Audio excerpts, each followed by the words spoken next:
أنا موظف وزارة العمل وهذه بطاقتي. طيب خلاص اثبت لي، أنا أقول لك اثبت.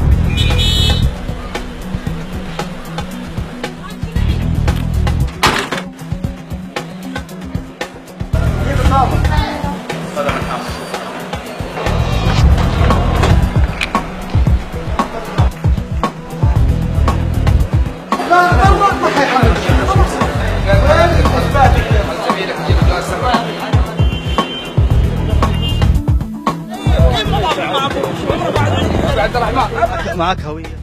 معايا جواز سفر، جواز أنا مضاف مع الوالد، معايا صورة من جيت لهنا كيف جيت؟ أنا هذه أرض من أهل الجنوب.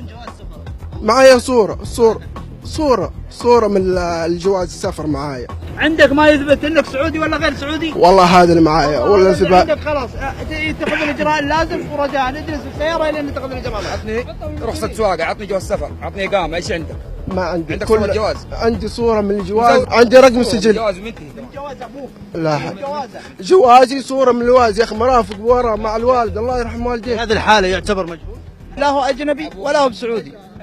ما في اثبات ابوه اللي موجود. عندك هوية سؤال بس هذه للاسف يعني الوزاره نبهت قبل كذا واعطت مهل ووضحت الانظمه ووضحت التشريعات، لكن لا زال في كثير من الذي يعني الناس الذين يعملون في مثل هذه القطاعات، قطاع الاتصالات، لا يحترمون النظام، لا يحترمون التشريعات، لا يحترمون انظمه البلد، فبالتالي يجب ان نضرب عليهم بيد من حديد. توجيهات سمو امير المنطقه، توجيهات معالي وزير العمل والتنميه الاجتماعيه واضحه ومحددة وصريحة في هذا المجال. الشباب يعطيهم العافية، الإخوان في التفتيش يقومون بعملهم على أكمل وجه. اليوم داهمنا هذا السوق، للأسف أنه فيه شريحة كبيرة من غير المواطنين يعملون فيه وهم أصلا غير نظاميين، وحتى فيه إشكالية في السجلات التجارية وإشكالية في التصاريح البلدية. قمنا بعملنا، أدوا الشباب واجهوه ما شاء الله تبارك الله، صلى الله لهم التوفيق.